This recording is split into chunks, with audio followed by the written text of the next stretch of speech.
Students எல்லாருமே அங்கே போய் இறங்கிடுறாங்க. அதே பிளேஸில் ஃபரான் வந்து ஒரு பொண்ணுக்கு பேய் ஓட்டிகிட்ருக்கான். அப்போதான் அங்கே அவனை காட்டுறாங்க.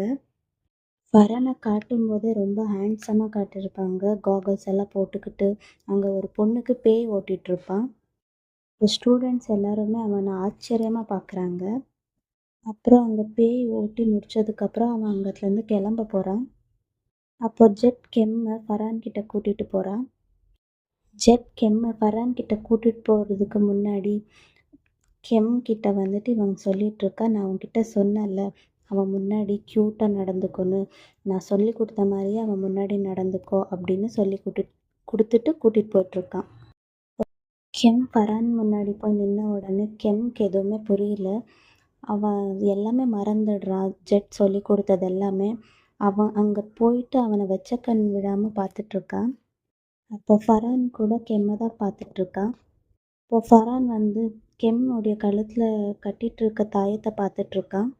அந்த தாயத்து வந்துட்டு ஃபரானுடையது தான். அது எப்படி இவன்கிட்ட வந்துச்சு? இந்த தாயத்தை வந்துட்டு இன்னொரு ஷாமான் தானே கொடுத்தது. அதெல்லாமே நெக்ஸ்ட் எபிசோடில் நம்ம பார்த்துட்டு போகலாம்.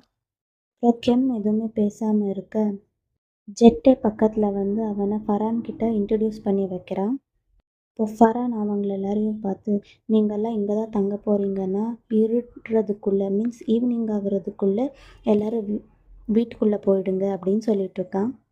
அப்புறம் கெம்மை பார்த்து, நீ இருட்டுறதுக்குள்ளே நான் இருக்கிற பிளேஸ் கிட்டவா அப்படின்னு சொல்லிட்டு போயிட்டுருக்கான். அப்புறம் அவங்க 2 பேருமே அந்த பிளேஸை விட்டு கிளம்புறாங்க. அப்புறம் ஸ்டூடெண்ட்ஸ் எல்லாம் பஸ்ஸை விட்டு இறங்குறாங்க இல்லையா, அப்போ கூட அந்த சரண் ஜெட்டையும் கெம்மையும் தான் பார்த்துட்ருக்கான்.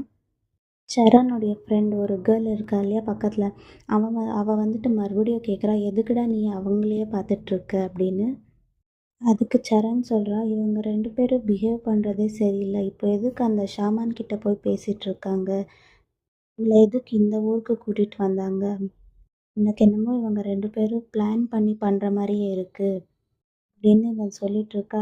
அந்த கேர்ள் இருக்கா இல்லையா, அவள் வந்துட்டு, நீ வேற சும்மா இருடா, அவங்க பாட்டுக்கு அவங்க வேலையை பார்த்துட்ருக்காங்க, நீ நீ எதேதோ சொல்லி குழப்பி விடாத அப்படின்னு சொல்லிட்டு அவங்க 2 பேரும் கிளம்பி கெம்மு ஜெட்டு ஃபரானை பார்க்க போயிட்டுருக்காங்க.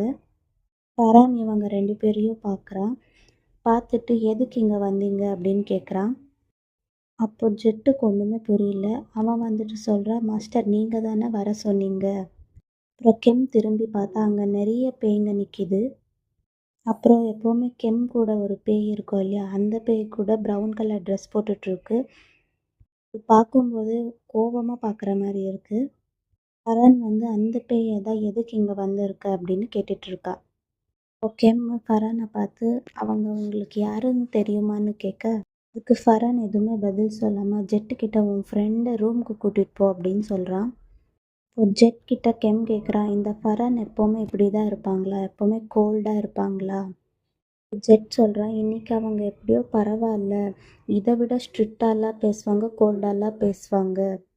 இன்னும் எனக்கு பயமாக இருக்குது. அவங்க எனக்கு ஹெல்ப் பண்ணுவாங்களா இல்லையான்னு கெம் கிட்ட கேட்டுட்ருக்கான். அதுக்கு சொல்கிறான், நீ ஏன் பயப்படுற? அவங்க ரொம்பவே நல்லவங்க.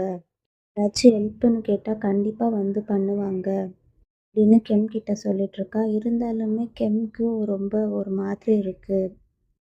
நான் இங்கே வந்திருக்கவே கூடாது அப்படின்னு கிட்ட சொல்லிகிட்ருக்கா. அதுக்கு ஏன்டா இப்படியெல்லாம் பேசுகிற? கண்டிப்பாக ஃபரான் உனக்கு ஹெல்ப் பண்ணுவாங்க பாரு அப்படின்னு கெம் கிட்ட சொல்லிட்டு ஆறுதல் படுத்திகிட்ருக்கான். அப்புறம் ஃபரான் தனியாக வர சொல்லியிருப்பான். ஃபரான் கிட்ட போன உடனே ஃபரான் வந்து பனிஷ் பண்ணிகிட்ருப்பான். எதுக்கு இந்த பனிஷ்மெண்ட்டுன்னா, நான் உன்னை பேய்ங்க கிட்டெல்லாம் தள்ளி தானே இருக்க சொன்னேன், எதுக்கு இப்படியெல்லாம் நீ இதிலெல்லாம் இன்வால்வ் ஆகுற அப்படின்னு கேட்டுட்ருக்கான். அவன் என்னுடைய ஃப்ரெண்டு, அவனுக்கு ஹெல்ப் பண்ணுறதுக்காக தான் நான் இப்படியெல்லாம் பண்ணிகிட்ருக்கேன். இப்போ ஃபரான் சொல்கிறா, இதெல்லாம் எவ்வளோ ஆபத்தானதுன்னு அப்படின்னு உனக்கு தெரியாதா? எதுக்கு அவனுக்காக நீ இந்த பேய் விஷயத்துலலாம் இன்வால்வ் ஆகுற அப்படின்னு ஃபரான் கேட்க, என்ன பண்ணுறது, எனக்கு அவனை எப்போ பார்த்தேனோ அப்போவே பிடிச்சி போகுது. அவன் என் பெஸ்ட்டு ஃப்ரெண்ட். அவனை ஃபஸ்ட் டைம் பார்த்ததுலேருந்து எனக்கு வந்துட்டு இதுக்கு பார்த்த உடனேயே ரொம்ப நாள் பழக்கம் மாதிரி தெரிஞ்சிச்சு. ஃபஸ்ட் டைம் பார்த்த உடனேயே. அதனால் அதனாலேயோ என்னமோ அவனை விட்டு கொடுக்கவே எனக்கு மனசு வர மாட்டேங்குது. அவனுக்காக தான் நான் இந்த ஹெல்ப்பெல்லாம் பண்ணுறேன் அப்படின்னு சொல்லிட்டு இருக்கான் ஃபர்ஹான் கிட்ட ஜெட். அப்புறம் அங்கே இருட்டிடுச்சு. அதுக்கப்புறம் ஃபர்ஹான் வந்துட்டு ஒரு பிளாக் கலர் ட்ரெஸ் போட்டுட்டு ம், தியானம் பண்ணிட்டு இருக்கான் போல. அந்த டைம்னு பார்த்து அங்கே நிறைய ஷாமான்கள் எல்லாம் இருக்காங்க. அவங்க எல்லாருமே அந்த பிளேஸ்க்கு வந்துட்டு இருக்காங்க. சின்ன சின்ன பசங்க கூட இருக்காங்க. அவங்க எல்லாம் எல்லாரும் சேர்ந்து தியானம் பண்ணிட்டு இருக்காங்க. அப்போ அந்த ஊருள்ள பெரியவங்க எல்லாம் இருப்பாங்கல்ல, வயசானவங்க, அவங்க எல்லாருமே வராங்க. எல்லாருமே ப்ரே பண்ணிட்டு இருக்க அந்த இடத்த சுற்றி ப்ரொடெக்ட் பண்ணுற மாதிரி ஆகுது. பேய்ங்க கிட்ட இருந்து அவங்கள எல்லாரையுமே காப்பாத்துறதுக்காக அப்படி பண்ணிட்டு இருக்காங்க. இப்போ அங்கே நிறைய பேய்ங்கெல்லாம் வருது. ஆனால் ஃபர்ஹான் இன்னும் கூட கண்ணை மூடி ரொம்ப தியானம் பண்ணிட்டு இருக்க மாதிரியே தெரியுது. இப்போ ஒரு லேடி பேய் அங்கே வருது. அந்த கெம்மை கொலை பண்ணோம் அப்படின்னு ஒரு லேடி பேய் சுற்றிட்டு இருக்குல்ல, அந்த லேடி பேய் அங்கே வருது. அந்த பேயை பார்த்த உடனே ஃபர்ஹானே ரொம்ப பயந்துடுறான். அந்த பேய் ஃபர்ஹானை பார்த்து என்ன தானே தேடிட்டு இருந்த அப்படின்னு கேட்டு நக்கலா சிரிச்சிட்டு இருக்கு. இந்த பேய்க்கும் அந்த கெம்முக்கும் என்ன சம்மந்தம்? ஏன் அவங்க ஃபேமிலியில் எல்லாரையும் கொல்லுது? ஏன் 21 இயர்ஸ்க்கு அப்புறம் ஆகுறதுக்கு முன்னாடியே எல்லாரையும் சாவடிக்குது? இப்போ பாய்ஸை ஏன் கொலை பண்ணுது அந்த ஃபேமிலியில் இருந்து? இதுக்கெல்லாம் கண்டிப்பாக ஒரு பேக் ஸ்டோரி இருக்கும். பேக் ஸ்டோரி வந்துட்டு இனிமேல் நம்ம வரக்கூடிய எபிசோட்ஸ்ல எல்லாம் பார்க்கலாம்.